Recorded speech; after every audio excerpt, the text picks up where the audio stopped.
Nyagasani Yezu nabane namwe. Amagambo yo mu Ivanjiri ntagatifu ko yanditswe na Mariko.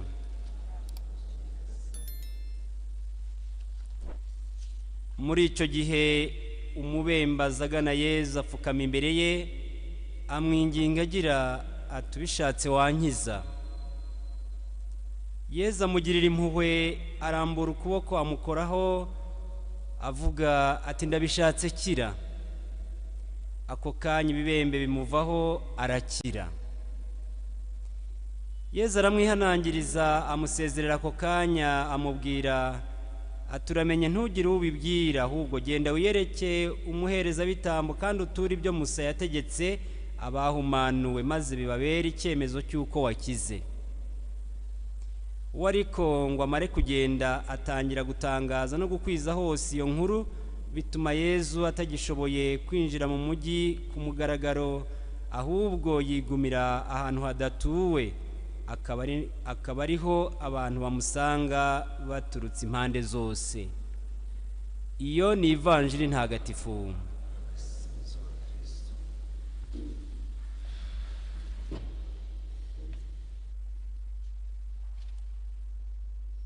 Kwihakana Imana umuremyi wacu ni isoko y'akaga.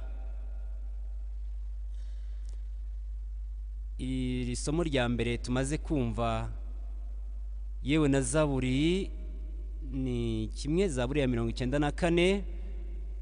Twavuga ko uyu muryango Imana yari yaritoreye iwugirira neza mu gihe bari mu mage mu buhungiro mu Misiri.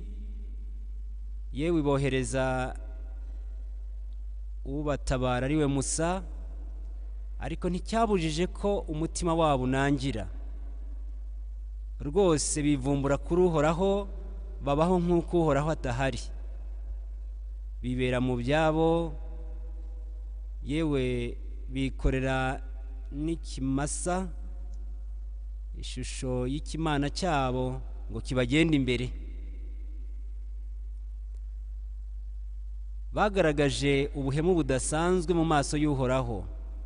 Uhoraho niyo mpamvu yabarahiriye aravuga ati ntabwo muri mwebwe mu bafite imyaka yanyu uzakandagiza ikirenge cye mu gihugu nasezeraniye basokuruza banyu, kuko mwanyigometseho.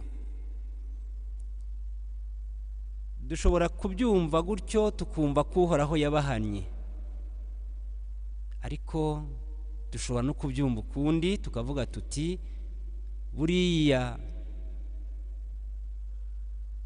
igicumuro cyose, icyaha cyose buriya cyifitemo igihano, cyifitemo igihano ubwacyo, utavuze ngo n'Uhoraho ubizanye. Ndabaha urugero.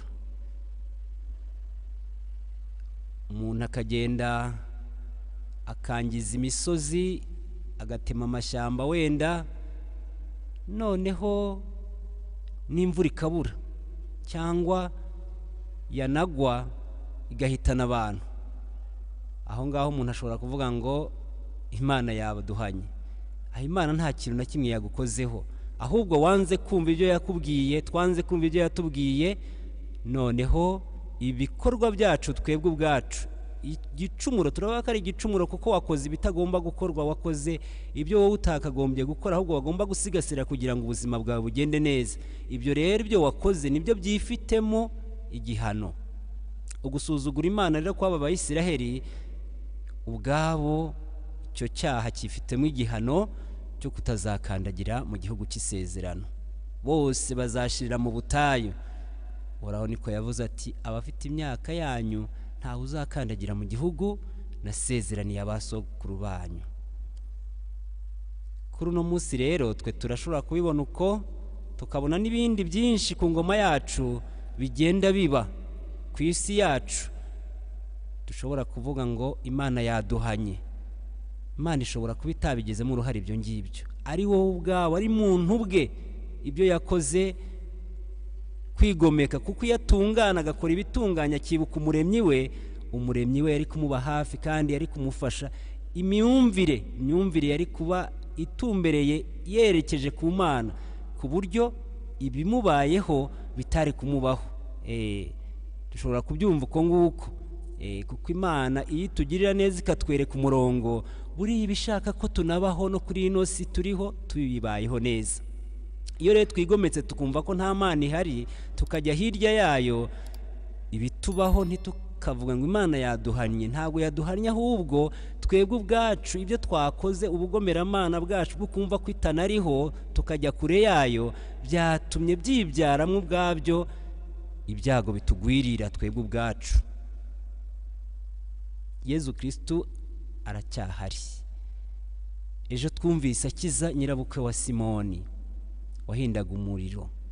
Nuno munsi twumvise umubembe umwituye imbere, arapfukama aravuga ati ngirira imbabazi, ubishatse wankiza. Yezu amukozeho ati ndabishatse, kira.